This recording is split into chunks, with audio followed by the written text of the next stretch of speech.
Newspapers, get your papers! Get your papers! 3 cents each! Ephesus annals! It's Ephesus annals.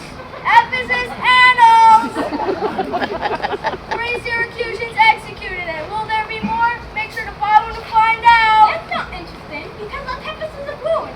It'll be raining all weekend. Well, next weekend. What about that no hitter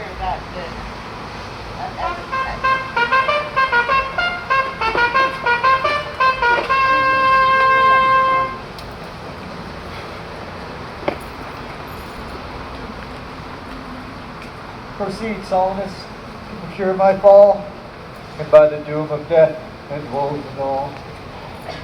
Merchant of Syracuse, plead no more. Not partial to infringe our laws.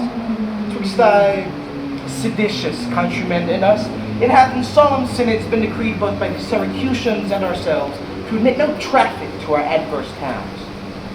If any born at Ephesus be seen at any Syracusan marts and fairs, if any Syracusan born come to the bay of Ephesus, he dies. His goods confiscate to the Duke's dispose, unless 1,000 marks be levied to quit the penalty and to ransom him. Therefore, by law, thou art condemned to die. Yet this my comfort, when your words are done, my woes end likewise with the evening sun. Well, Syracusan, say in brief the cause where thou departedst from thy native home, and for what cause thou camest to Ephesus.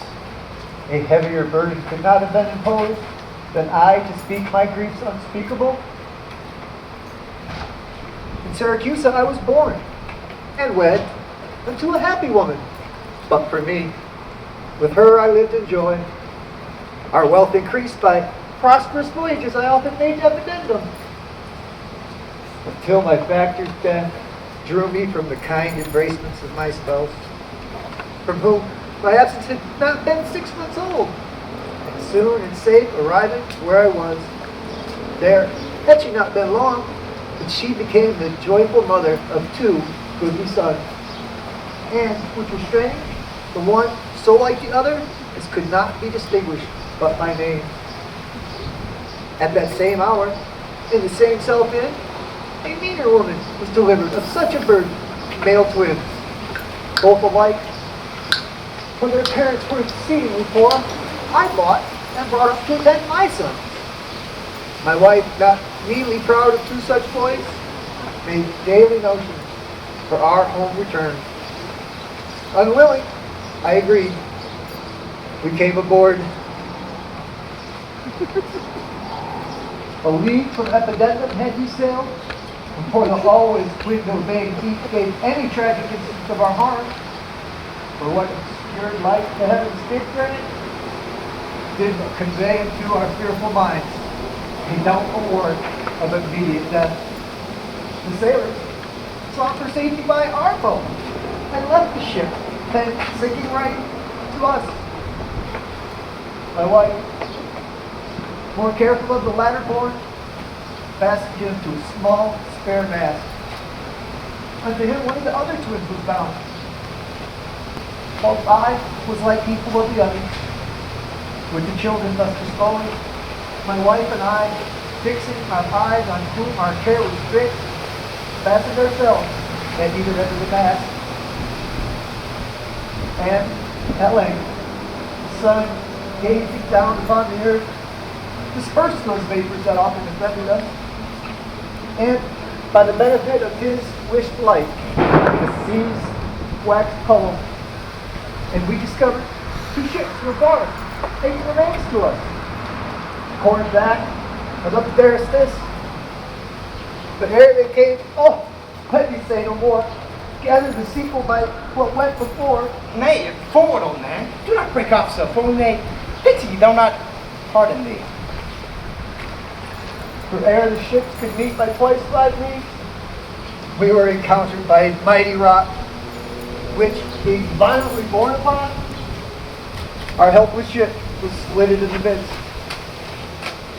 In this unjust divorce of us, fortune had left to both of us alike what to delight in, what to sorrow for. Her part, poor soul, seeing as burdened with lesser weight, but not with lesser woe, was carried more speed before the wind, and in our sight, were taken up by fishermen of Corinth, as we thought. At length, the other ship had seized upon us, and knowing whom it was their hap to save, gave healthful welcome to their shipwrecked guests, and would have reft the fishers of their prey, had not that bark been very slow in sail. And therefore, homeward did we bend their course. Thus have you heard me severed from my bliss, that by misfortunes my life was prolonged, and tell sad stories of my own mishaps. And for the sake of them thou sorrowest for, do me the favor to dilate it full what hath befallen of them and me till now.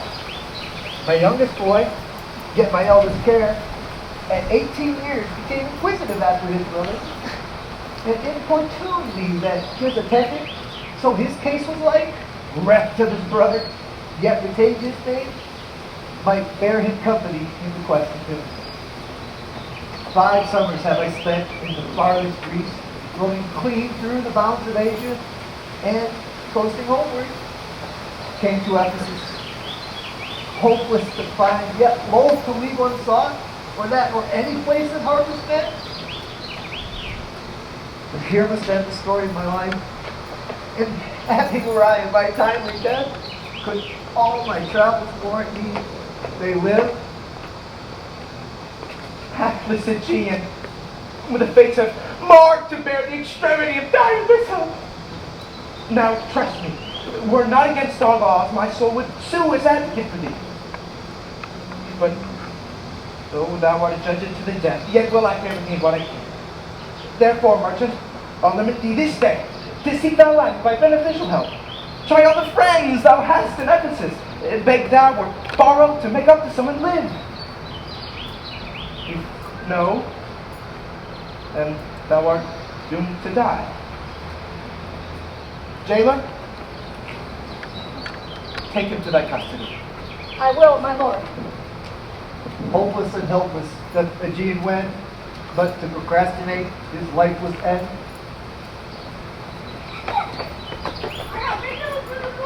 Stop the presses!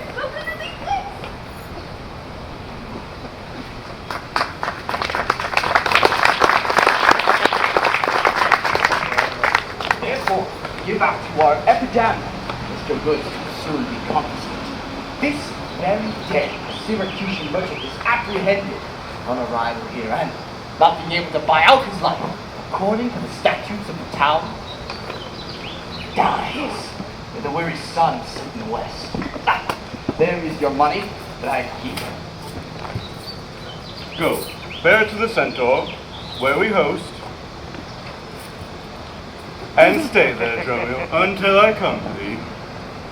For within this hour it will be dinner time.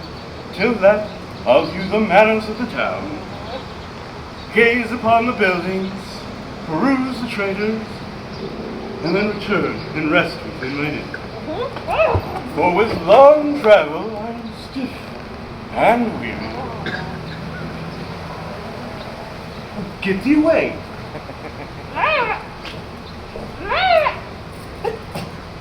Many a man would take you at your word and go indeed, having so good a mean.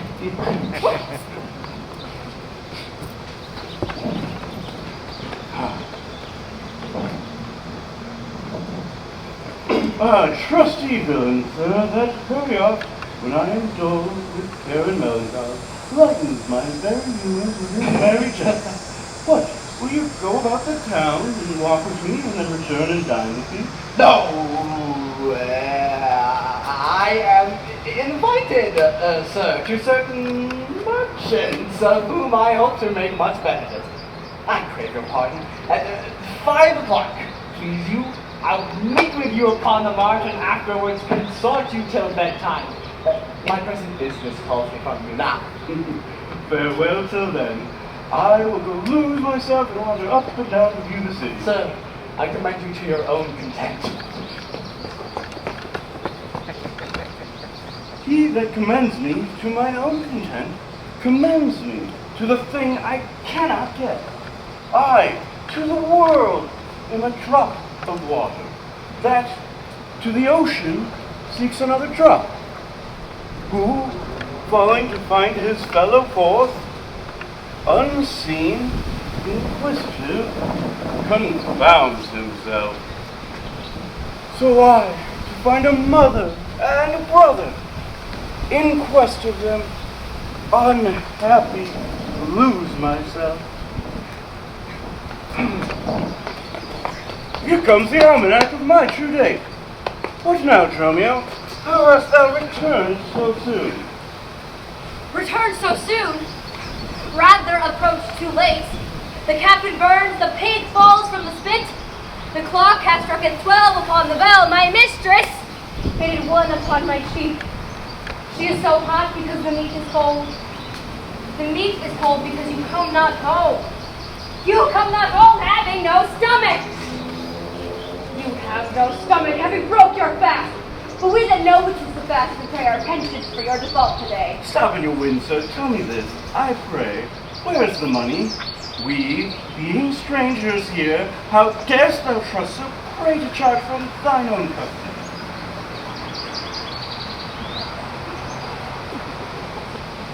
Oh! 6 pence I had on Wednesday last. To pay the saddler for my mistress's crupper.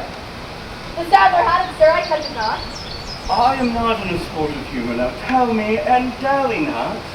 Where is the gold I gave in charge to thee? I pray you jest, sir, as you sit at dinner. I to you for my mistress common post, if I return. Oh, I shall be post indeed, for she will scour your fault upon my pate. Come, Dromio, come. These jests are out of season. Preserve them till a merrier hour. Where is the gold I gave to thee? To me? My master, you gave no gold to me.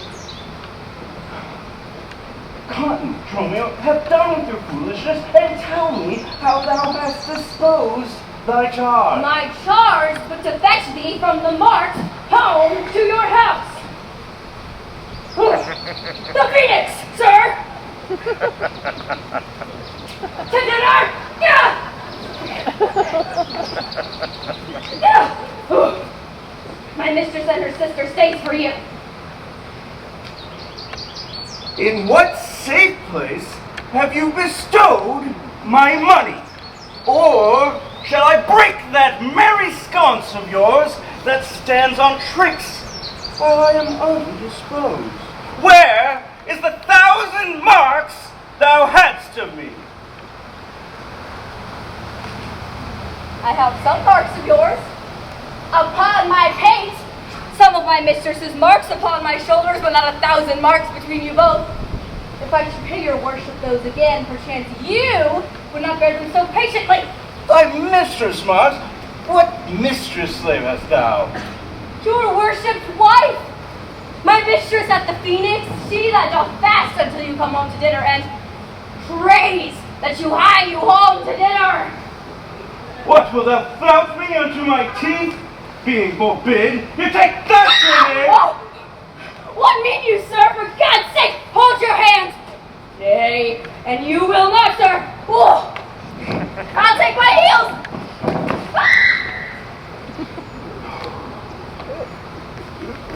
Upon my life, by some device or other, the villain is overwrought with all of my money. They say this town is full of cozenage, as nimble jugglers that deceive the eyes, as dark-looking sorcerers that change the mind, and many much like liberty of sin. If it proves so, I will be gone the sooner. I will to the mart, to the central, and seek this slave. I greatly fear my money is not safe.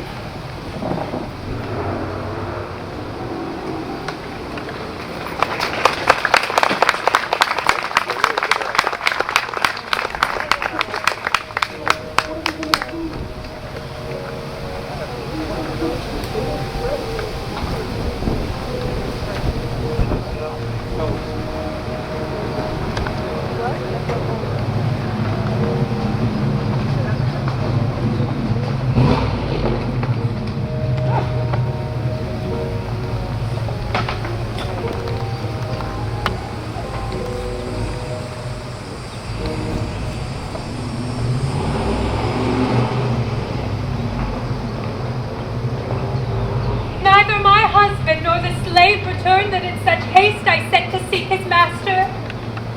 Sure, Luciana, it is 2 o'clock. Perhaps some merchant hath invited him, and from the market is somewhere gone to dinner. Good sister, let us dine, and never fret. A man is master of his liberty. Time is their master. When they see time, they'll pull and come. If so, be patient, sister. Why should their liberty than ours be more? Because their business still lies out of door. Look, when I serve him so, he takes it ill. Well, no, he is the bridle of your will. There's none but asses would be bridled so. Why, headstrong liberty is lashed with woe. There's nothing singular under heaven's eye, but heaven is bound in earth and sea and sky. The beasts, the fishes, and the winged fowls are their male subjects and at their controls. Man, lord divine, the masters of all these, lord of the wide world and wild watery seas, are masters to their females and their lords.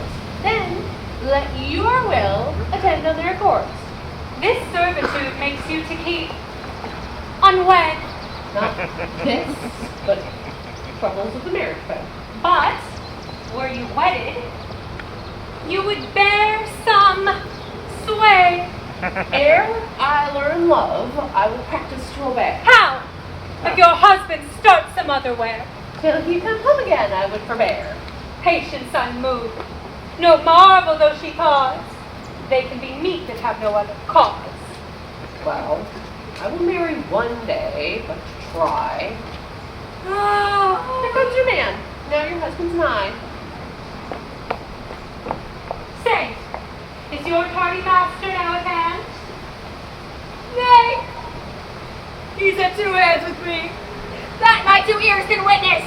Say, didst thou speak with him? Knowst thou his mind? Aye, he told his mind upon mine ear. But through his hand I could scarce understand it.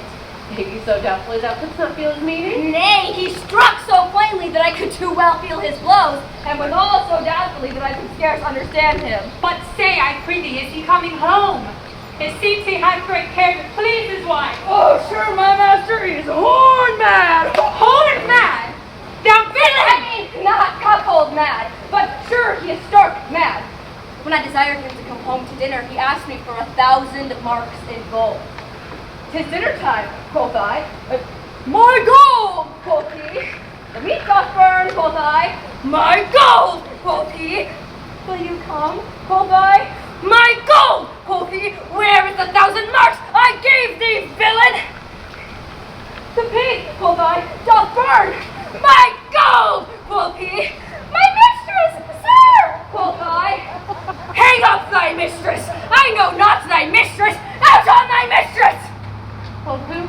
Quoth my master. I know, quoth he. No house, no wife, no mistress. And so my errands due unto my tongue, I thank him I bear home upon my shoulders, for in conclusion, he did beat me there. Go back again, thou slave, and fetch him home. Go back again, and be new beaten home? For God's sake, send some other messenger! Back, slave, or I will break thy pate to cloth. And he will bless that cross with another beating. Between you I shall have a holy head. Hence, prating peasant, fetch thy master home. Am I so round with you as you with me? That like a football you who spurn me thus, you who spurn me hence, ye will spurn me hither. If I last in this service, you must case me in leather.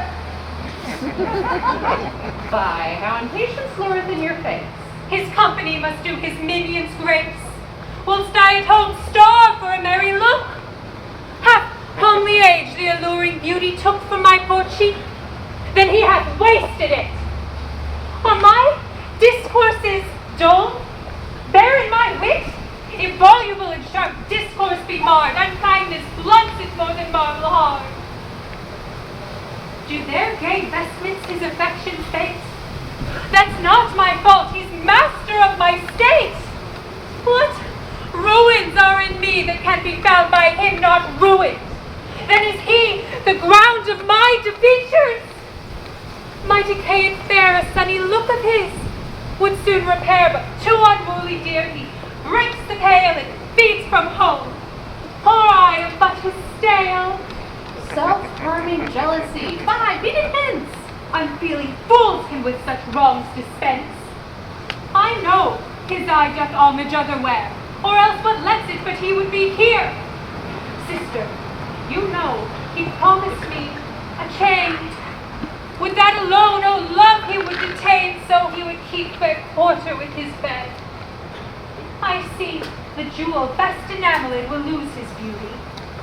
Yet the gold might still that others touch, and after touching will wear gold. Yet no man that hath the name by falsehood and corruption doth it shame. Since that my beauty cannot please his eye, I'll weep what's left away and weeping die. These fond fools serve mad jealousy.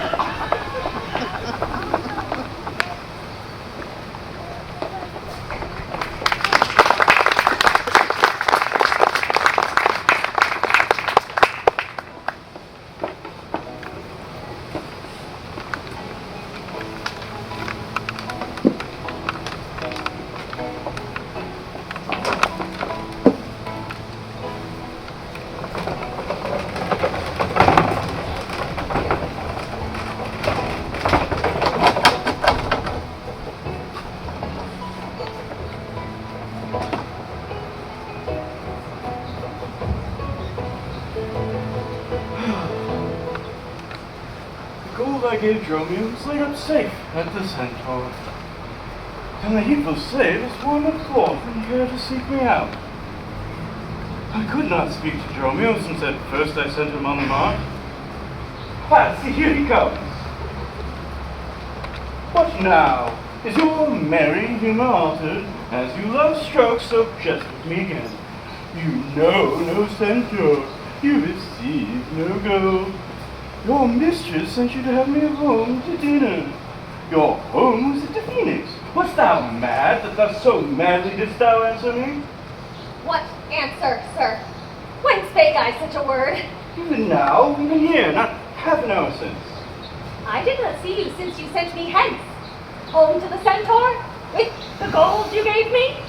Villain, thou didst deny the gold receipt, and toldst me of a mistress and a dinner, of which I hope thou feltst I was displeased. I am glad to see you in this very vein. What means this jest? I pray you, master, tell me. Yea, wilt thou flout me and jeer me unto my face? Think thou I jest? Take that! And Oh, sir, for God's sake! Oh, now your jest is earnest. Upon what bargain do you give it me? Dost thou not know? Nothing, sir, but that I am beaten. Shall I tell you why? Aye, sir, and wherefore. For they say every why hath a wherefore. Why, first, for flouting me, and wherefore, for urging it a second time to me. Was there ever any man thus beaten out of season, when in the why and the wherefore was neither rhyme nor reason? Well, sir, I thank you. Thank you, sir. For what? Marry, sir, for this something you gave me for nothing. Well, I'll make amends. Next, I'll give you nothing for something. But, sir, is it dinner time? No. I think the meat wants that I have. In good time, sir. What's that? Bay steak. Well, then, sir, 'twill be dry. If it be, sir, I pray you eat none of it. Your reason? Lest it make you choleric. Purchase me a dry bay steak. Well, then, sir, learn to jest in good time. There's a time for all things. But soft, who wafts us yonder?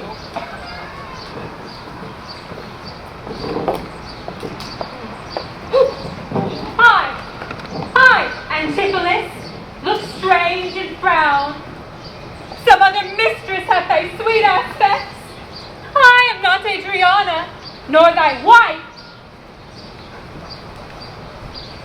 The time was once when thou, unurged, wouldst vow that never words were music, to thine ear that never object pleasing, in thine eye, that never touch well welcome to thy hands. that never meet, sweet-savored in thy taste, unless I spake, or looked, or touched, or carved to thee. How comes it now, my husband? Oh, how comes it that thou art thus estranged from thyself? Thyself? I call it being strange to me that's undividable, incorporate and better than thy dear self, better part. Ah! Do not tear away thyself from me!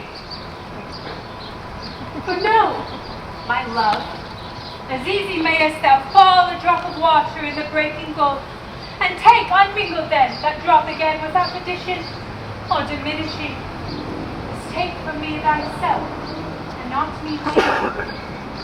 How dearly would it touch thee to the quick should thou but hear that I were licentious, and that this body consecrate to thee. By ruffian lust should be contaminate.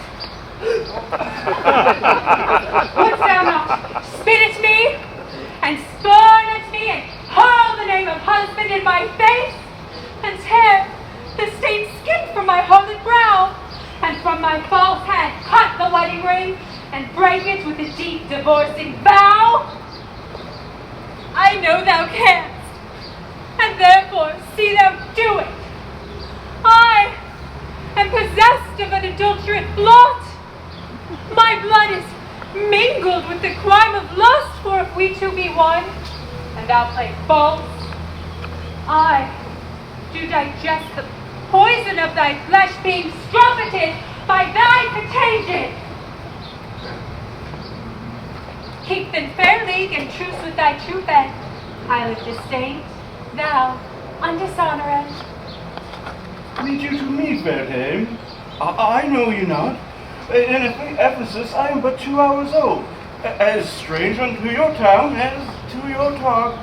Who, what every word, all my wit being scanned, want wit and all one word to understand. Hi, brother, how the world has changed with you. When were you wont to use my sister thus? She sent for you by Dromio home to dinner. By Dromio? By me, by thee.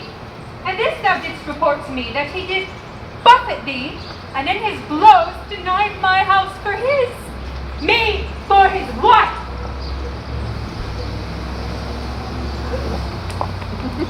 Didst thou, sir, converse with this gentleman? What is the course and drift of your compact? I, sir? I never saw her till this time. Villain, thou liest, for even her words did thou deliver to me on the mark. I never spake with her in all my life. How then can she know us by our names? Unless be by some inspiration. How ill it agrees with your gravity to counterfeit thus grossly with your slave, abetting him to thwart me in my mood. Be it my wrong you are from me exempt, but wrong not that wrong with the more contempt.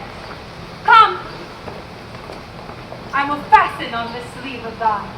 Thou art an elm, my husband, I a vine, whose weakness, married to thy stronger state, makes me with thy strength to communicate.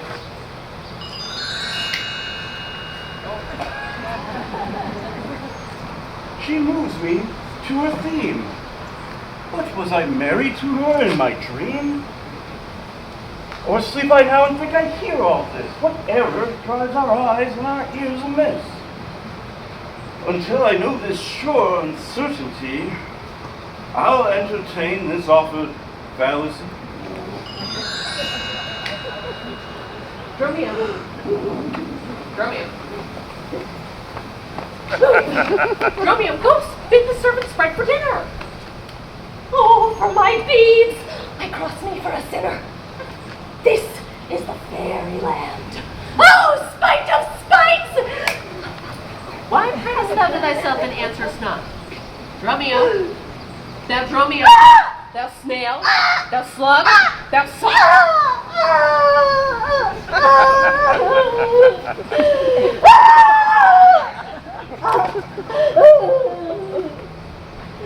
I am transformed! Master, am I not? I think thou art in mind, and so am I. No, both in my mind and in my shape. Thou hast thine own form. No, I am an ape. Thou art changed to aught. 'Tis to an ass. 'Tis true. She rides me, and I long for grass. 'Tis so. I am an ass. Else it could never be that I know her as well as she knows me.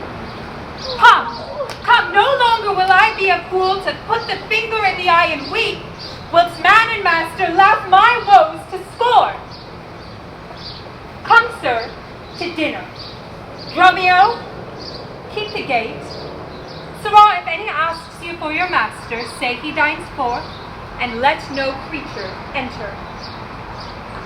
Come, sister. Romeo, play the porter well. Am I in earth, in heaven, or in hell? Sleeping or waking, mad or well advised? Known unto these, and to myself disguised.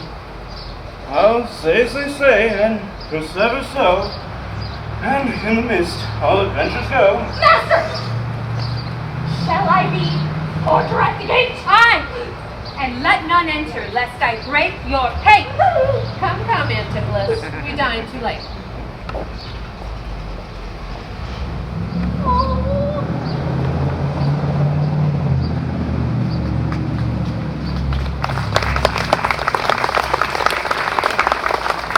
But Signor Angelo, you must excuse us all. Life is shrewish when I keep not hours. Say that I lingered with you at your shop to see the making of her carcinet, and that tomorrow you shall bring it home.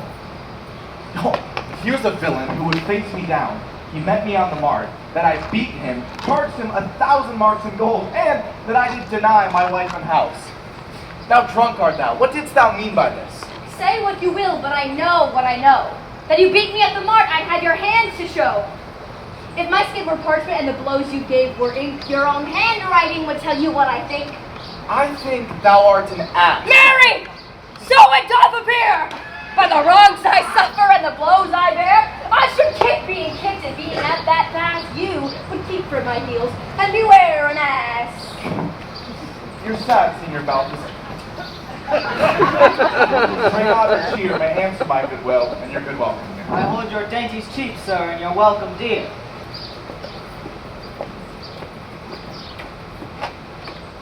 But soft, my door is locked. Go, bid them let us in.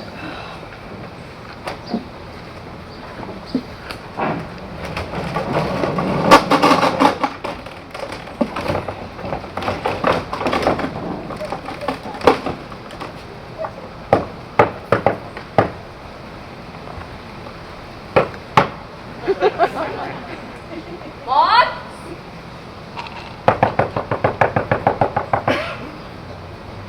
Bridget? Cicely? Gillian? Jin? Mom? Malt horse? Caping? Coxcomb? Idiot! Patch! I would get thee from the door. Sit down at the hatch.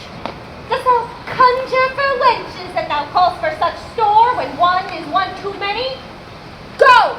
Get thee from the door! What patch has made our porter? My master stays in the street. Let him come from whence he came, lest he catch cold on his feet. Who talks within there? Oh, open the door. Right, sir. I'll tell you when, and you tell me wherefore. Wherefore? For my dinner. I have not dined today. Nor today here you must not. Come again when you may. What art thou that keepest me out in the house I owe? The porter for this time, sir. And my name is Dromio. Villain! Thou hast stolen both mine office and my name. One ne'er got me credit, the other mickle blame. If thou hadst been Dromio today in my place, thou would exchange thy name for a face, or thy face for an ass. What a coil is that, Dromio? Who are those at the gates? Let my master in loose.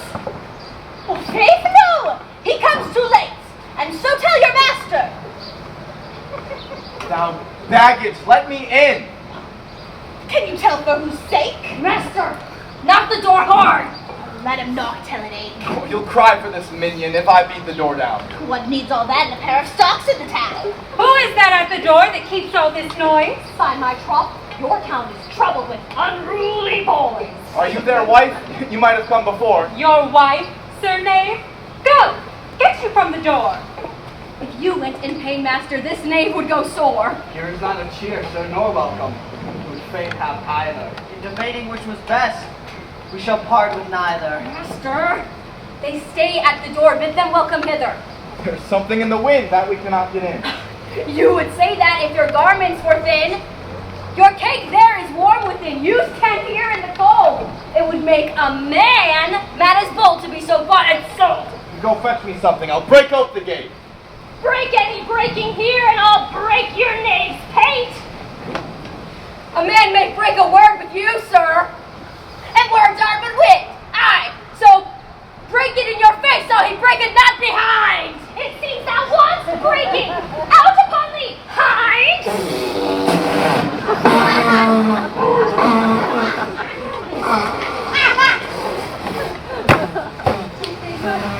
You're so much out upon me, I pray thee let me in. Aye. When fowls had no feathers and fish had no fin! Well, I'll break in. Go, borrow me a crow. A crow without feather? Master, mean you so? For in fish without fin, there's a fowl without feather. If a crow let us in, we'll pluck a crow together. Get thee gone. Fetch me an iron crow. Have patience, sir. Oh, let it not be so. Herein you war against your reputation and draw within the compass of suspect the unviolated honor of your wife. What's this? Your long experience of her wisdom, her sober virtue, years and modesty lead onto her part some cause to you unknown. And doubt not, sir, but she will well excuse why at this time the doors are made against you. Be ruled by me, sir. Depart in patience and let us to the Tiger all to dinner. And about evening come yourself alone to find the reason for this strange restraint. If by strong hands you offer to break in, then in the stirring passage of the day, a vulgar comment will be made of it, and supposed by the common rout against your yet galled estimation, will with foul intrusion enter in and dwell upon your grave when you are dead. For slander lives upon succession, forever housed where it gets possession. You have prevailed. I will depart in quiet and, in despite of mirth, mean to be married. I know a wench of excellent discourse, pretty and witty, wild and yet too gentle. To her we will to dinner. Get you home, sir, and fetch the chain. By now I know 'tis made. Bring it, I pray you, to the porpentine, for there's the house. And that chain will I bestow, be it for nothing but to spite my wife. Upon mine hopes it's there. Good sir, make haste. Since mine own doors refuse to entertain me, I'll knock elsewhere, see if they'll disdain me. I'll meet you at that place some hour hence. Do so. This jest will cost me some expense.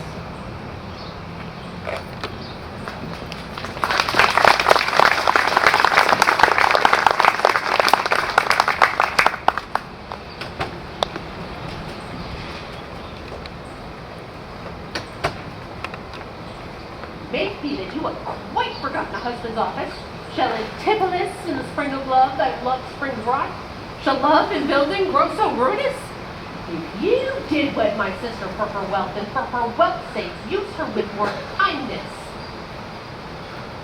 Or, if you like elsewhere, do it by stealth. Muffle your false love with some show of blindness. 'Tis double wrong to traunt with your bed, and let her read it in thy lips a thorn. Shame hath a bastard's fame well managed. Ill deeds is doubled with an evil word. Alas, poor women, make us believe, being compact of credit, that you love us. Though others have the arm, show us the sleeve. We in your motion turn, and you may move us. Then, gentle brother, get you in again, comfort my sister, cheer her, call her wife. Tis holy sport to be a little vain when the sweet breath of flattery comes your strength. Sweet mistress, what your name is, else I know not, nor what wonder you do hit of mine. less in your knowledge and your grace than earth's wonder, more than earth divine. Teach me, dear creature, how to think, how to speak, to lay open my earthly gross conceit, smothered in errors, feeble, shallow, weak, the folded meaning of your words deceit. Against my pure soul's truth, why labor you to make it wander in unknown field? Are you a god? Would you create me new? Transform me then, into your power I will yield. But if I am I, and that well I know, your weeping sister is no wife of mine, nor no homage to her bad do I owe. Far more to you do I decline. Oh, train me not, sweet mermaid, by thy note.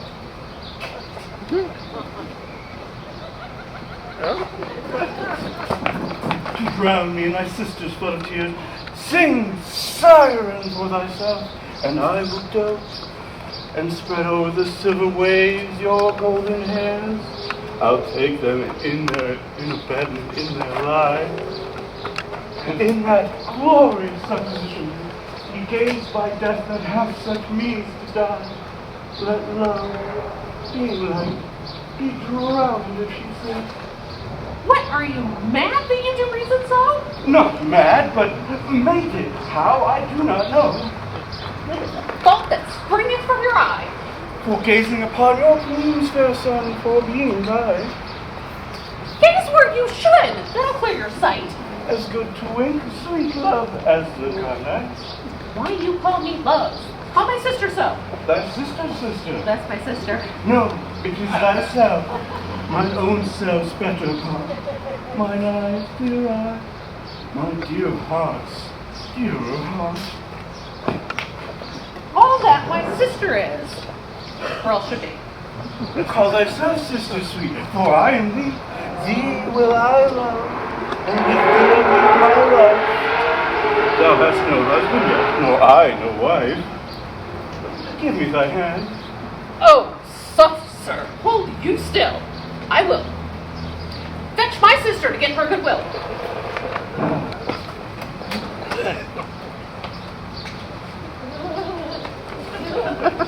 What now, Romeo? Where runn'st thou so fast? Do you know me, sir? Am I Dromio? Am I your man? Am I myself? Thou art Romeo. Thou art my man. Thou art thyself.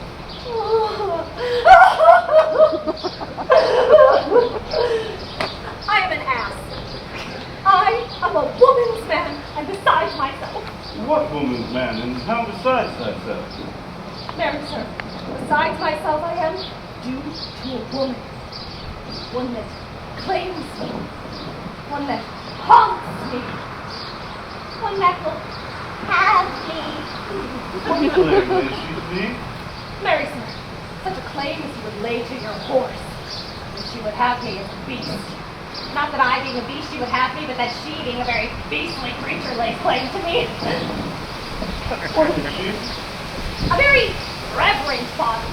Aye, such a one as a man may not speak without he say, Sir Reverence. I have but green luck in the match, and yet she is a wondrous fat marriage. What dost thou mean, that marriage? Marry, sir, she is the kitchen wench, and all grease. I know not what use to put her to, but to make a lamp of her and run from her by her own light. I warrant her rags and the tallow in them will burn a Poland winter. If she lives till doomsday, she'll burn a week longer than the whole world. Swart, like my shoe, but her face, nothing like so clean cat. For why? She sweats. A man may go over shoes in the grime of it. Oh, that's a fault that's washable, then. No, 'tis ingrained, sir. Noah's flood could not do it. What's her name? Nell, sir. But her name is 3/4. That's an Allen. 3/4 will not measure her from hip to hip. Then she bears some breadth. No longer from head to foot than from hip to hip. She is spherical. Like a globe. I could find out countries in her. Oh, in what part of her body stands Ireland? Mary, sir. In her buttocks. I found it out by the bogs. And where's Scotland? I found it in the barrenness. Hard in the palm of her hand. Where's France? In her forehead. Armed and reverted. Making war against her heir. Where's England? I looked for it in the chalky cliffs, but could find no whiteness in them. But I guess it stood by in her chin, by the salt room that ran between France and it. Where's Spain? Faith, I saw it not, but felt it hot in her breath.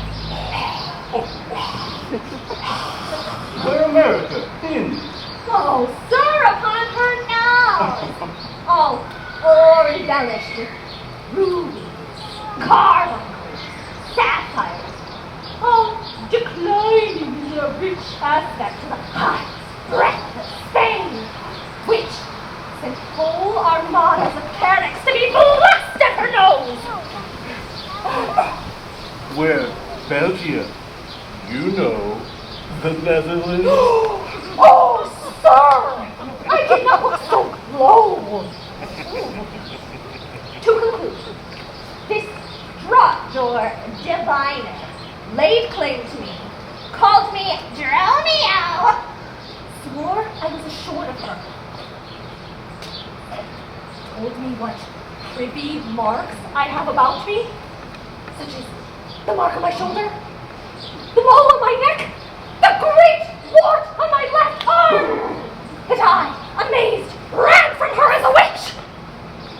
And I think, had my trust not been made of faith and my heart of steel, she had transformed me to a curdled dog and made me turn in the wheel.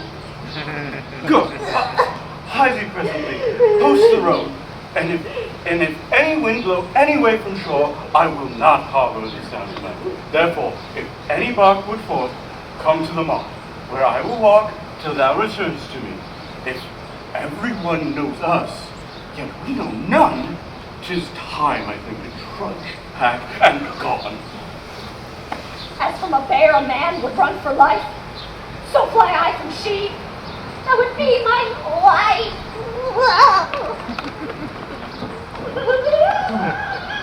There's none but witches do inhabit here, therefore 'tis time I were hence. She that doth call me husband, even my soul for a wife doth abhor. But her fair sister, of such grace, of enchanting presence and discourse, hath almost made me a traitor to myself. But lest be guilty to self-wrong, I'll rest my ears against the mermaid's song. Ha ha! Master Antipholus! Aye, that's my name. I know it well, sir. Lo, here's the chain. I hope to obtain you at the foot in time. The chain unfinished, but you say that's long. What is your will that I should do with it? Oh, what please yourself, sir. I've made it for you. Made it for me? I bespoke it not. Not once, nor twice, but 20 times you have. Go home with it, and please your wife withal. And soon at supper time I will visit you and then receive my money for the chain. I pray, sir, receive your money now, for fear you see no chain, no money anymore. You are a merry man, sir. Fare you well.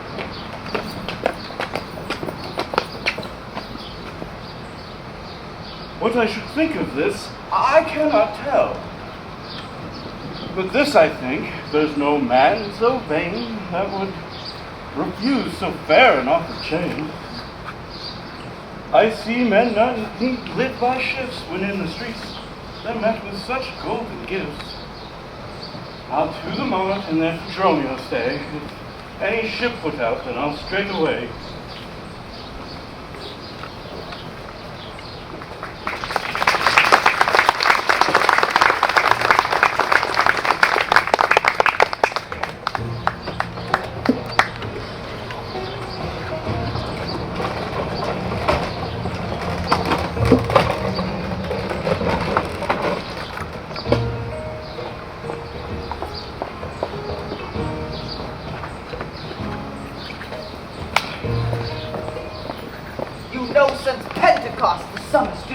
And since I have not much importuned you, nor now I have not, but I am bound to Persia, and need guilders for my voyage.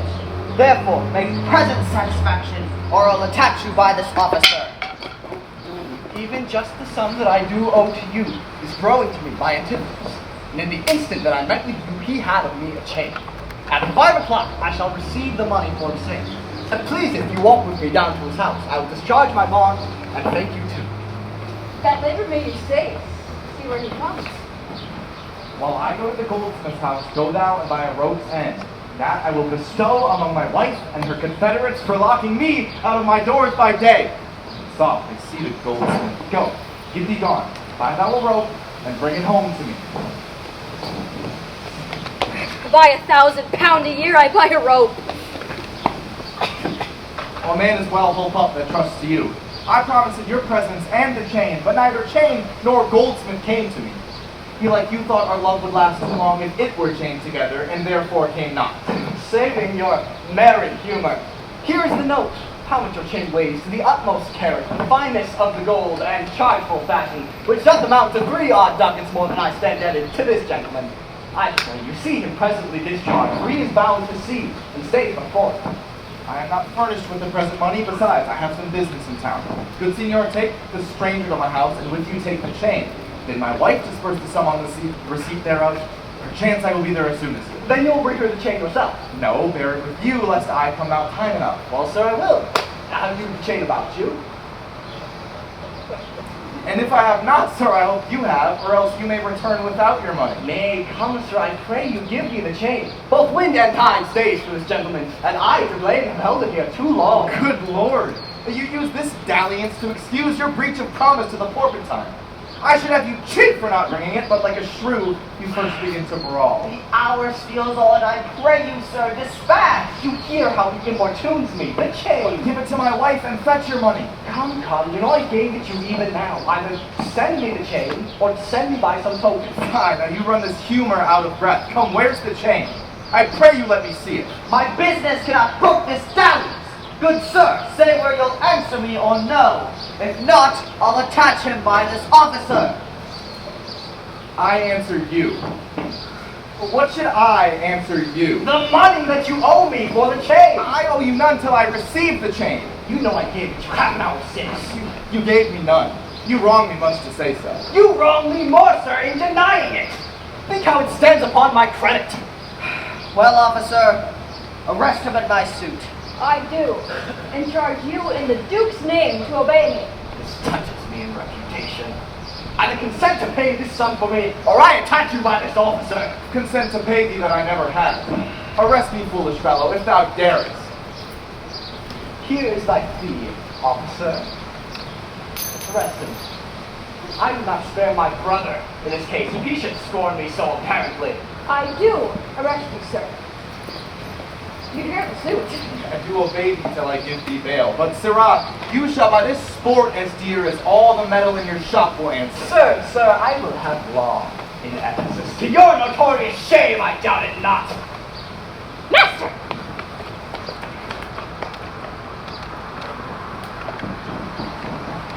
There's a bark of a pedanda that stays until her owner come aboard. And then, sir, she bears away. Our luggage, sir, I have conveyed aboard. The ship is in her trim. The merry wind blows fair. They stay for naught at all but their owner, master, and yourself. How now, a madman? Why, thou peevish sheep, what ship of Epidemnum stays for me? Ship you sent me to higher waftage. A drunken slave, I sent thee for a rope, and told thee to what purpose and what end.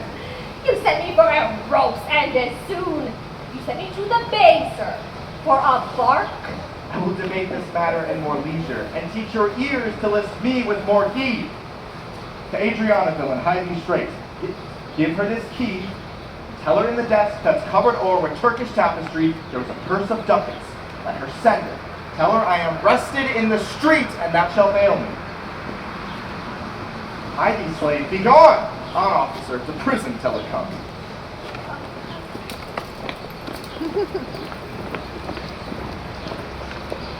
To Adriana. That is where we dined. Where Dalzabel did claim me for a husband. She is too big, I hope, for me to compass. Thither I must, though against my will. For servants must their masters' minds fulfill.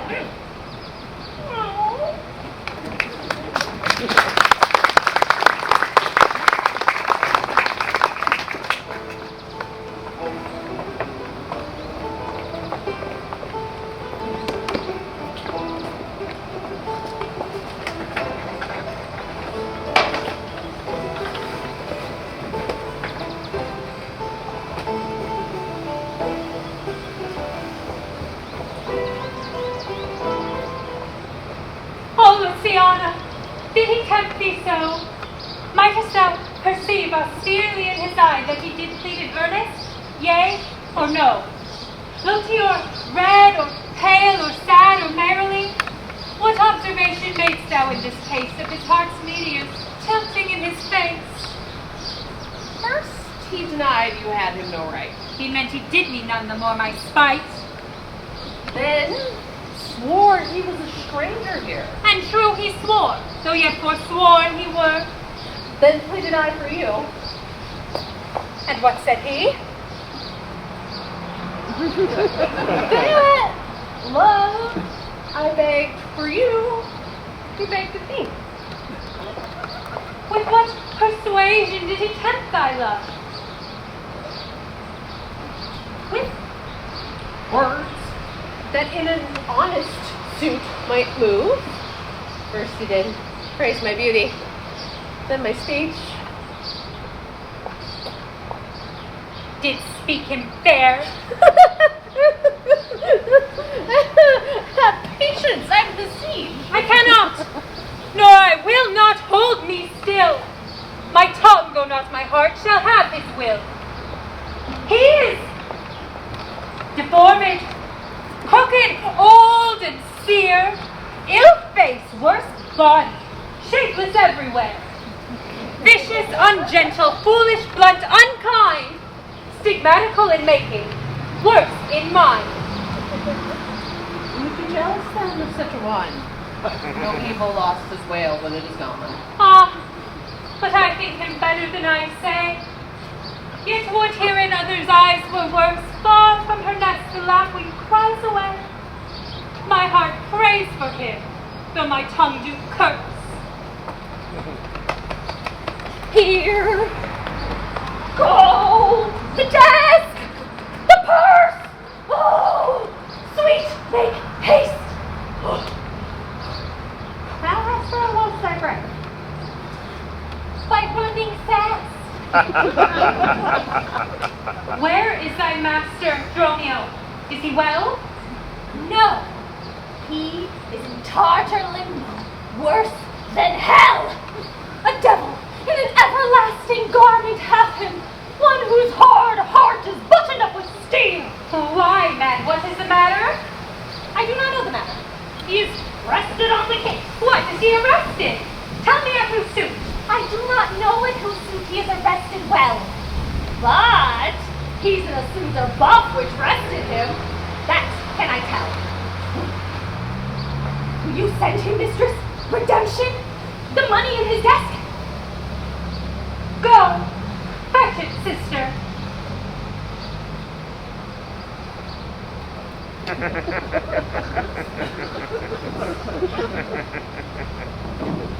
This I wonder at, that he unknown to me should be in debt. Tell me, was he arrested on a band? Not on a band, on a stronger thing. Chain? A chain! Do you not hear it ring? What, the chain? No, no! The bell! Oh, 'tis time that I were gone. It was 2 ere I left him, and now the clock strikes 1. The hours turned back. That did I never hear. Oh, yes. If any hour meet a sergeant, he turns back for very fear. As if time were in debt. How fondly dost thou reason? Time is always bankrupt, and knows more than he's worth to season. Then, he's a thief, too. Have you not heard men say that time is stealing on by night and day? If he be intent, and a sergeant in the way, have you not reason to turn back an hour in the day? Oh. There's the money, Dromio. Go, bear it hence, and bring thy master home immediately.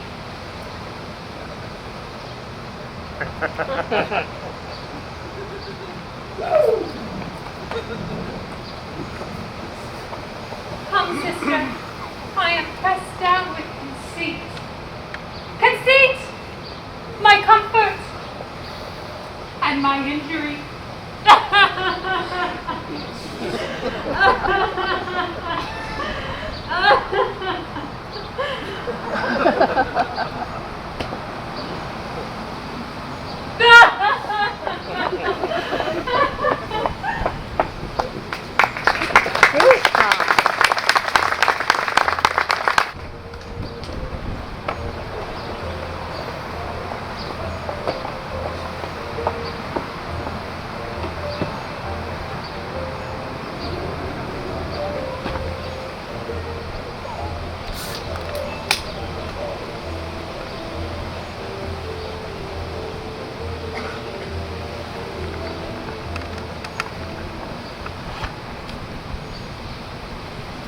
Not a man I meet, but doth salute me, as if I'm their well-acquainted friend.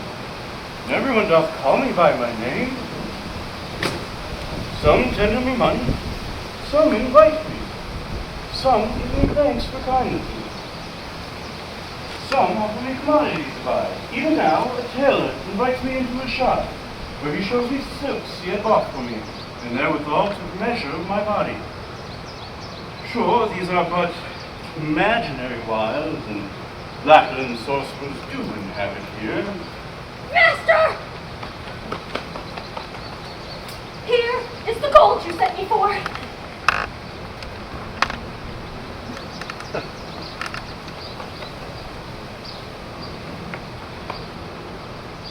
What? Have you got the picture of old Adam new appareled? What gold is this? Adam doth thou mean? Not that Adam that kept the paradise, but that Adam that keeps the prison. He that goes in the calfskin that was killed for the chronicle.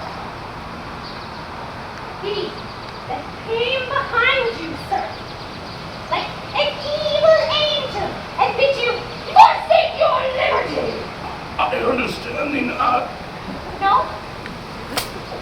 Oh, the man, sir, that when gentlemen are tired, gives them a salve and rests them. Oh, what thou meanest, officer? Aye, sir.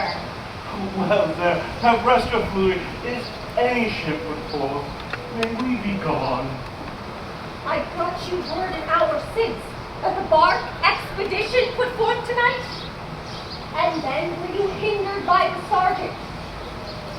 These are the angels you sent for to deliver you.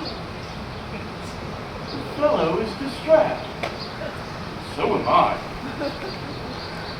Here we wander in illusions. Some blessed power deliver us from hence. Well met, Master Antipholus. I see, sir, you have found the goldsmith. So the chain of which you promised me. Satan, avoid! I charge thee, tempt me not. Master! Is this Mistress Satan? It is the devil. Nay! She is worse. She is the devil's dam, and she comes here in the habit of a light wench. It is written that they appear to men as angels of light. Light will act of fire, and fire will burn, ergo, light wenches will burn. Come not near her. You and your men are marvelous merry, sir. Come with me, we'll mend our dinner here. Before this... Master, if you do, expect spoon meat. Or to speak, a long spoon. Why, Dromio? Harry, he must have a long spoon that must eat with the devil. Avoid then, fiend, when tell'st thou me of supping. Thou art, as you all are, a sorceress. I conjure thee, leave me and be gone. Give me my ring, or for my diamond chain you promised me, and I'll be gone, sir, and not trouble you. Some devils ask, but the paring of one's nails. A rush, a hair, a drop of blood, a pig, a nut, a cherry stone. She, more covetous, would have chain. Master, be wise, and if you give it her, the devil will shake her chain and fright us with it. I pray you, sir, my ring or else the chain. I hope you do not mean to cheat me so. Before then, witch. Come, Dromio, let us go. Fly, pride, says the peacock. Mistress, that you know.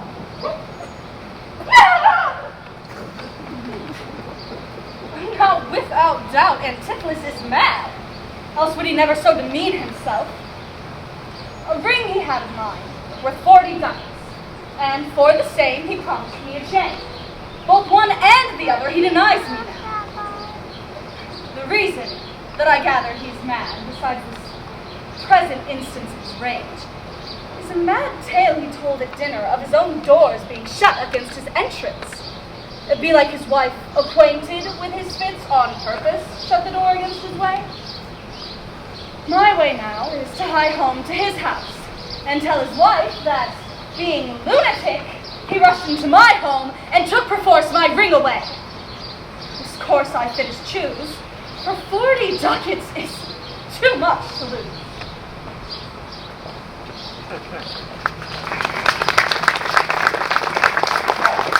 Hear me not, man, and will not break away. I'll give thee, ere I leave thee, so much to warrant thee as I am rested for. My wife is in a wayward mood today, and will not lightly trust the message I should be attached in Ephesus. I tell you, it will sound harshly in her ears. Here comes my man. Think he brings the money. How now, sir? How many that I sent you for? Here's that, I warrant you. We'll pay them all. And where's the money? Why, sir, I gave the money for the rope. 500 ducats fill in for a rope? I'll serve you, sir, 500 at the rate. To what end did I bid thee hie thee home? To a rope's end? And to that end I have returned. To that end, sir, I will welcome you. No! Sir, be patient. Nay! 'Tis for me to be patient. I am in adversity. Now hold thy tongue. Nay! Rather persuade him to hold his hand. Thou whoresome, senseless villain! Why would I work senseless, sir, that I might not feel your blows? Thou art sensible in nothing but blows, and so is an ass! I am an ass indeed! I have served him from the hour of my nativity to this instant! I have nothing to show for my service at his hand but blows! Get thee gone! My wife is coming yonder. Mistress? Respect the end, or rather the prophecy, like the parrot, beware the rope's end! Wilt thou still talk? How say you now? Is not your husband mad? His incivility confirms no less. Good Dr. Pinch, you are a conjurer. Establish him in his true sense again, and I will please you what you will demand. Alas, how fiery and sharp he looks. Mark how he trembles in his ecstasy.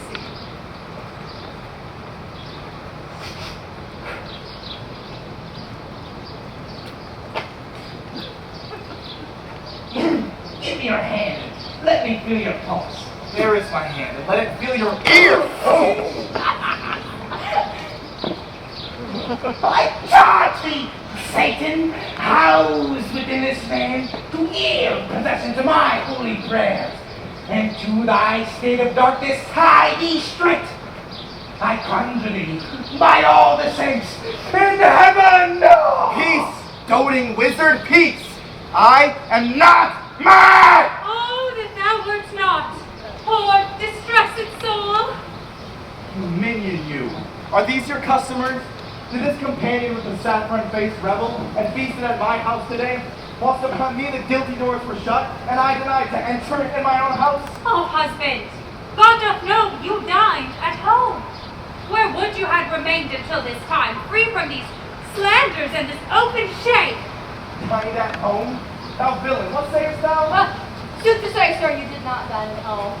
Were not my doors shut up and I locked out? For you, your doors were shut and you locked out. Did not she herself revile me there? Sans fable, she herself reviled you there. Did not her kitchen maid rail, taunt, and scorn me? Certes, the kitchen vessel scorned you. And did I not enraged depart from thence? In verity, he did. My bones bear witness that Shakespeare felt the vigor of his rage. It's good to soothe him in these home words. It is no shame. The fellow finds his vein, and yielding to him humors well his friend. Thou hast covered the goldsmith to arrest me. Alas, I sent you money to redeem you by Dromio here, who paid in haste for it. Money? By me? Heart and goodwill, maybe, but surely not a rag of money. Whence not thou to her for a purse of ducats? He came to me, and I delivered it. And I witness with her that she did. God and the rope maker as my witness, I was sent for nothing but a rope! Mistress! Both man and master is possessed! I know it by their pale and deadly looks. They must be bound and laid in some dark room. Say wherefore didst thou lock me forth today? And why dost thou deny the bag of gold? I did not, gentle husband, lock thee forth. And, gentle master, I was given no gold, though I do confess we were locked out. Dissembling villain, thou speakest false in both. Dissembling harlot, thou art false in all. And art confederate with a damned attack to make a loathsome, abject scorn of me? For with these nails I'll pluck out these false eyes that would behold in me this shameful sport. Oh, bind him! Bind him, let him not come near me! All company! The fiend is strong within him! Ay me, poor man, how pale and wan he looks. What, will you murder me? Thou jailer thou, I am thy prisoner. Wilt thou suffer them to make a rescue? Masters, let him go. He is my prisoner, and you shall not have him. No! Bind this man, or he is ready to go!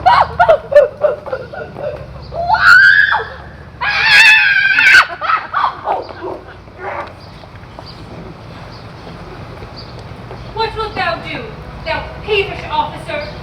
Hast thou delight to see a wretched man do outrage and displeasure to himself? He is my prisoner. If I let him go, the debt he owes will be required of me. I will discharge thee ere I go from thee. Bear me forthwith unto his creditor, and knowing how the debt grows, I will pay it. Good master doctor, see him safe conveyed home to my house. Oh, most unhappy day! Oh, most unhappy strumpet! Master, I am here in bind for you. Out on thee, villain! Wherefore dost thou mad me? Will that be bound for nothing? Be mad, good master, cry, the devil! How idly do they talk. Go! Bear me! Sister, oh, you with me. Say now, whose suit is he arrested at? One Angelo, a goldsmith. Do you know? I know the man. What is the sum he owes? 200 ducats. Say, how grows it due? Due for a chain your husband had it. He did bespeak a chain for me, but had it not. But as your husband, while enraged today, came and took away my ring. The ring I saw upon his finger now. Straight after that I needed him for chain. That may be so, but I never did see it. Come, jailer, bring me where the goldsmith is. I long to know the truth hereof at large. Listen to him! Listen to this again!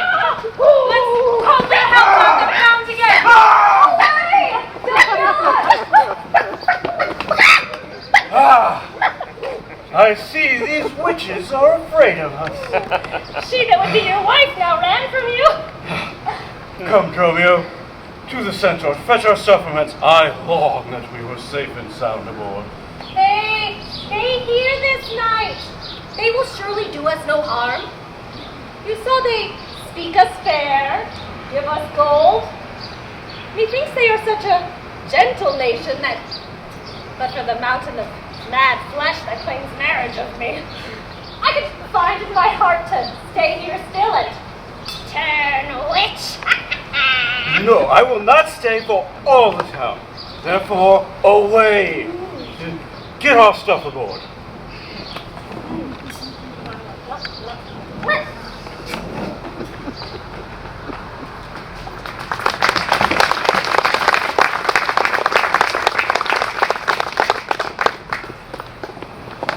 I am sorry, sir, that I have injured you, but I protest he had the chain off me. For most dishonestly he doth deny it. How is this man esteemed here in the city? Very reverend reputation, sir. Of credit infinite, highly beloved. Second to none that lives here in the city. His word might bear my wealth at any time. Speak softly. Yonder is our leaky glass. It's true. That silk chain about his neck which he forswore most monstrously to have. Sir, allow me.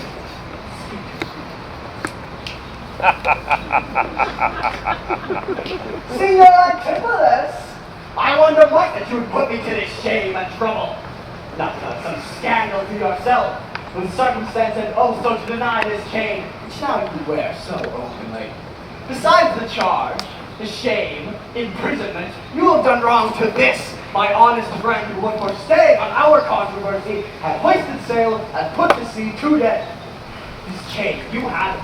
Can you deny it? I think I had. I never did deny it. Yes, that you did, sir, and forswore it too. Who heard me deny it or forswear it? These ears of mine thou know'st did hear thee. Fie on thee, wretch! 'Tis pity that thou livest where any honest man resort. Thou art a villain to impeach me thus. I'll prove mine honor and mine honesty, if thou darest stand. I dare to defy thee for a villain!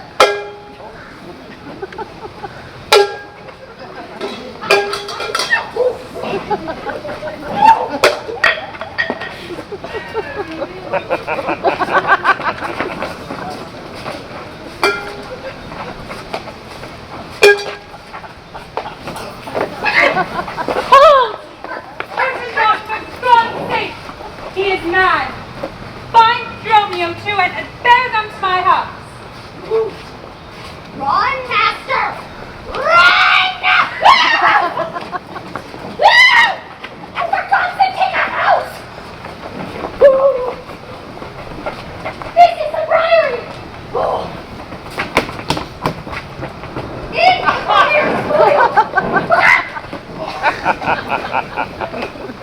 Be quiet, people! Different wrong, you hither. To fetch my poor distracted husband hence. Let us come in that we may bind him fast and bear him home for his recovery. I knew he was not his perfect wits. I'm sorry now that I did draw on him. How long hath this possession held the man? This week he hath been heavy, sour, sad, and much different than the man he was. But till this afternoon his passions ne'er break into extremity of rage. And that he lost much wealth by breath of sea? Buried some dear friend? Hath that else his eye strayed his affection? In unlawful love?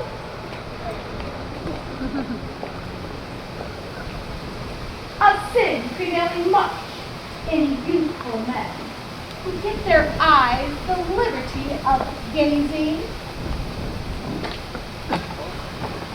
Which of these sorrows is he subject to?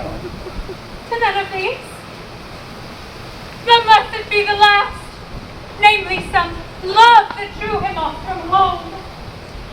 You should for that have reprehended him. Why, so I did. Aye, but not rough enough. As roughly as my modesty would let me, Happily, in private. and in assemblies too. Aye, but not enough It was the copy of my conference. In bed he slept not for my urging it. At board he fed not for my urging it. Alone it was the subject of my theme. In company I often glanced at it.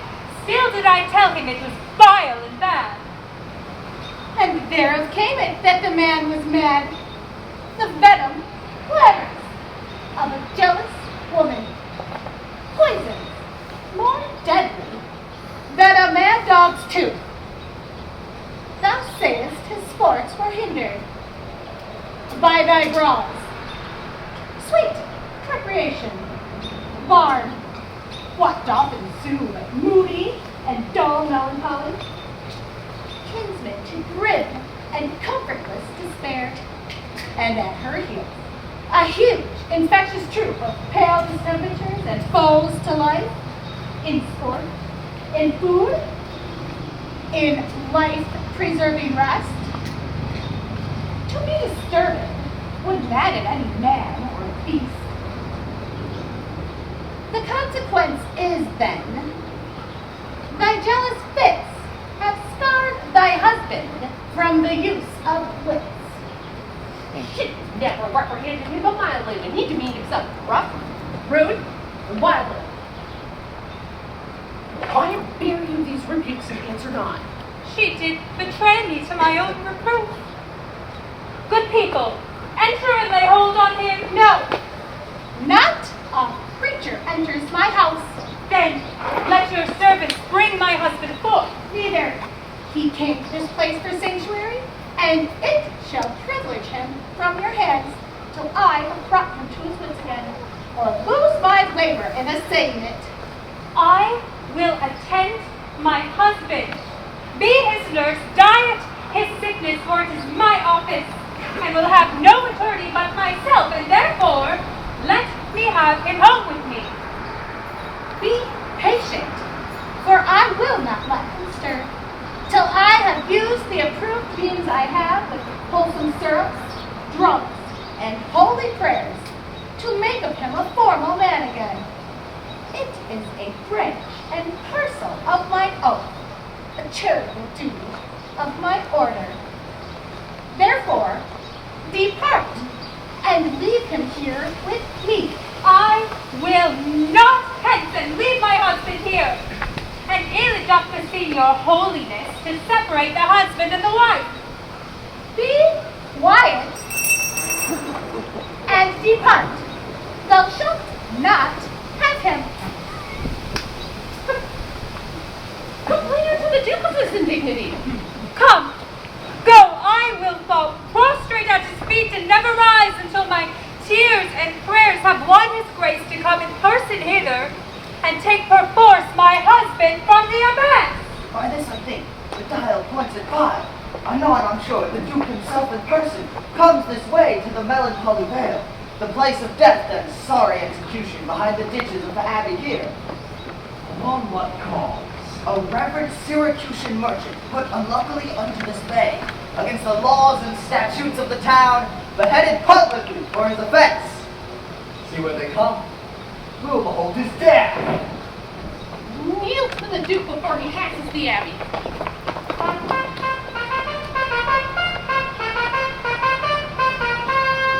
Yet once again proclaim it publicly. If any friend shall pay the sum for him, he shall not die. So much we tender. Justice, most sacred Duke, against the abyss. She is a virtuous and a reverend lady. It cannot be that she hath done me wrong.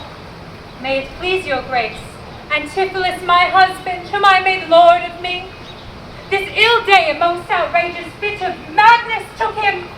Anon, I wot not by what strong escape he broke from those that had the guard of him, and with his mad attendants and himself fled they into this abbey, whither we pursued them. And here the abbess shuts the gates on us and will not suffer us to fetch him out, nor send him forth that we may bear him hence. Therefore, most gracious Duke, with thy command let him be brought forth and borne hence for help. Long since thy husband served me in my wars, and I to be engaged a prince's word when thou didst make him master thy bed, to do him all the grace and good I can. Go, some of you, knock at the abbey gate and bid the abbess come to me. I will determine this before I stir. Oh, mistress! Mistress! Shift and save yourself! Your master and his men have both broke loose, beaten the maid's around, and bounded the doctor, whose beard they have singed off with brands of fire. And ever as it blazed, they throw at him great pails of puddled mire to quench the hair. Your master preaches patience to him, and while his man with scissors nicks him like a fool. And sure, unless you send some present help between them, they will kill the conjurer. Peace, fool! My master and his man are barren, and that is false thou dost report to us. Mistress, upon my life, I tell you true, I have not breathed almost since I did see it. He cries for you, and vows if he can take you, to scorch your face and to disfigure you. Hark! Hark! I hear him, mistress! Fly, be gone! Come, stand by me. Fear nothing, officer! Wow! Wow! Wow!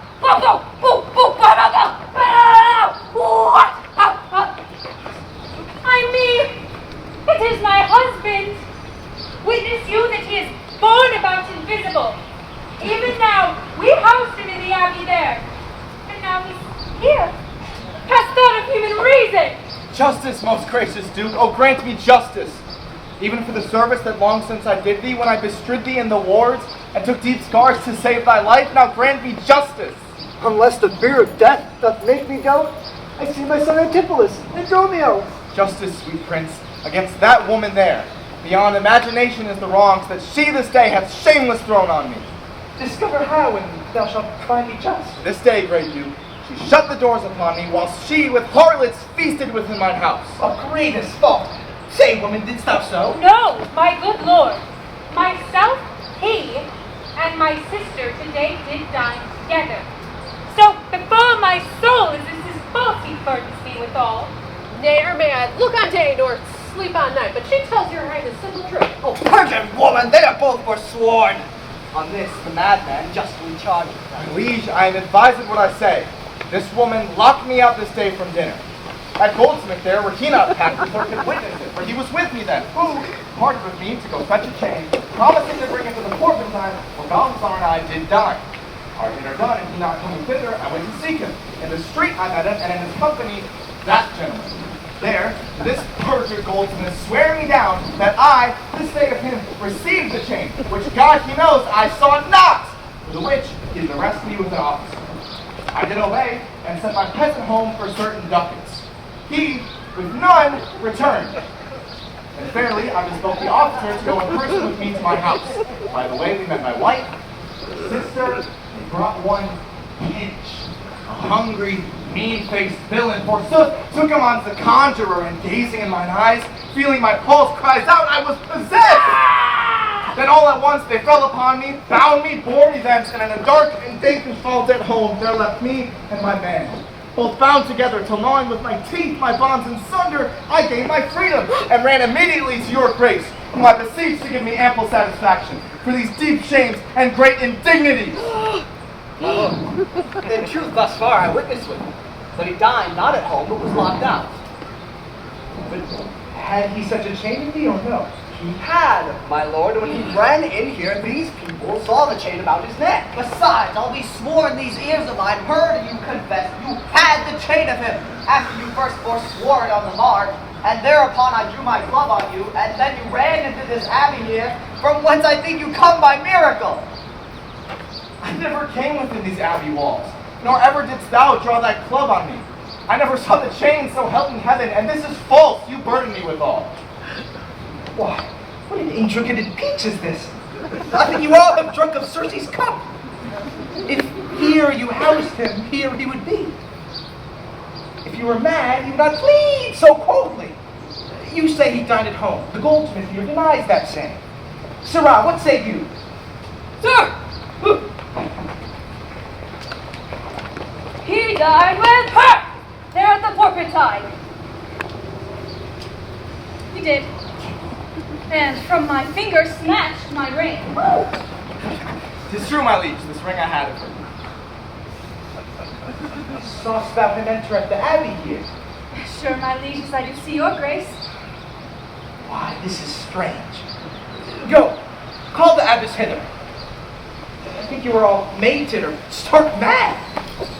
Most mighty Duke, vouchsafe me speak a word.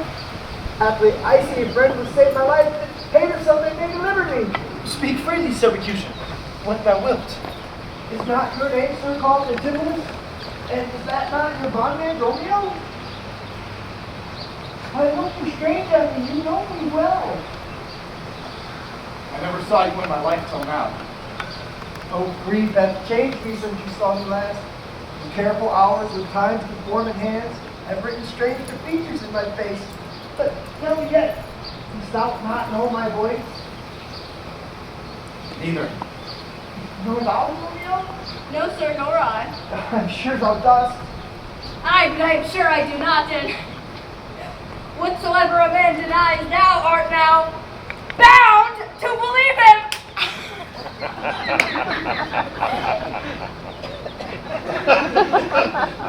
Dost not know my voice? This grained face of mine? Oh, time's extremity, I cannot dare. Tell me thou art my son Antipholus. I never saw my father in my life. I saw his head. Syracuse, boy, you know us parted. But perhaps thou, my son Seamus, could acknowledge me in my misery. The Duke and all that know me in the city can witness with me that it is not so. I never saw Syracusa in my life. I tell thee, Syracusan, 20 years have I been patron to Antipholus, during which time he never saw Syracusa. I see thy age and danger make it. Most mighty Duke, behold, a man much wronged. I seek 2 husbands. Will my eyes deceive me? One of these men is genius to the other. So of these, which the natural man and which the spirit.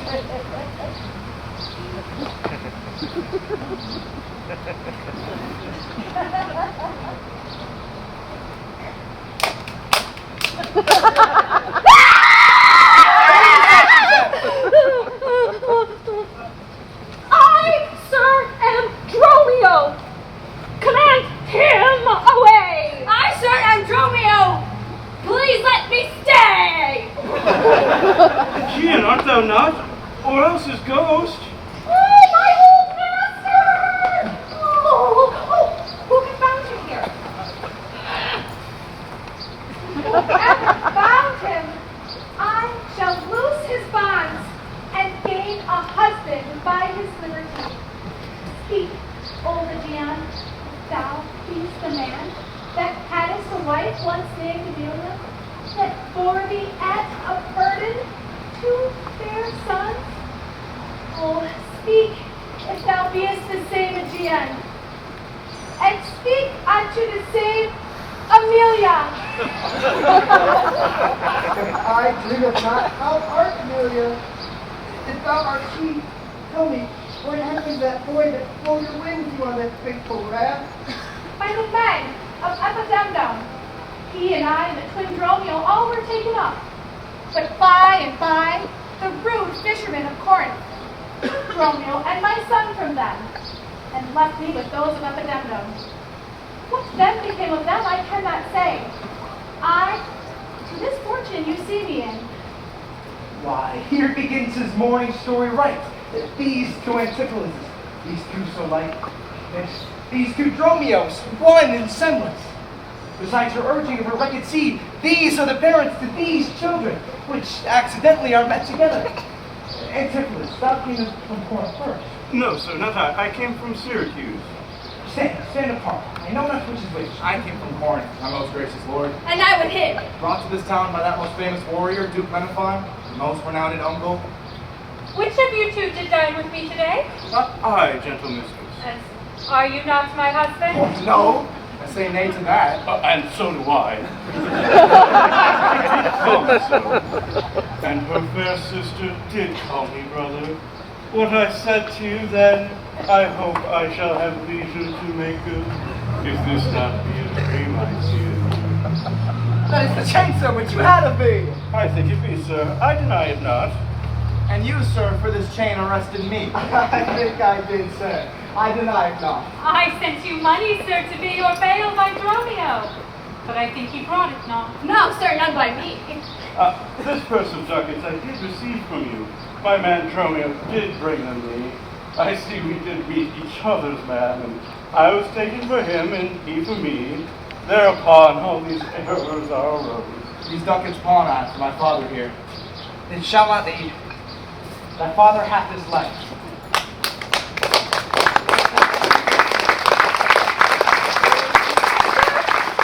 Let us have the diamond from you.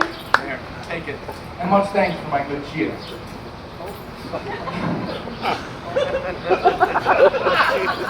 Renowned Duke, vouchsafe to take the pains to go with us into the abbey here, and here at large discourse all our fortunes, and all that are assembled in this place, by the sympathized one day's air have suffered wrong. Go, keep us company, and we shall make full satisfaction. 33 years have I gone in but travail of you, my son. Until this present hour, my heavy burden ne'er delivered. The Duke, my husband, my children both, you, calendars of their nativity.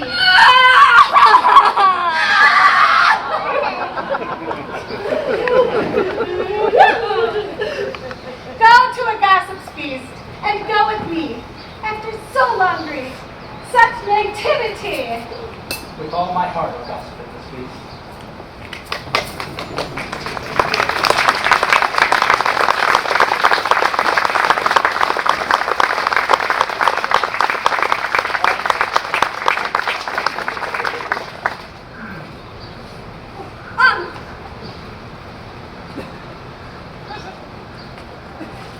Master, shall I fetch your stuff from shipboard?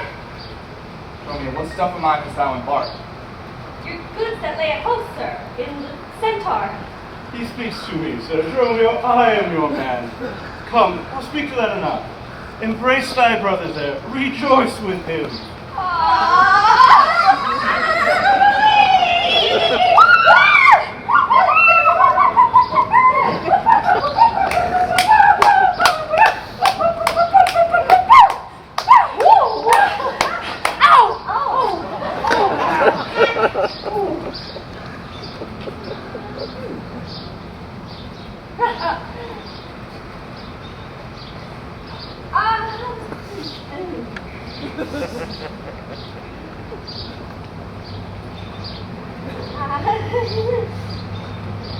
There is a fat friend at your master's house that kitchened me for you today at dinner. She now shall be my sister, not my wife.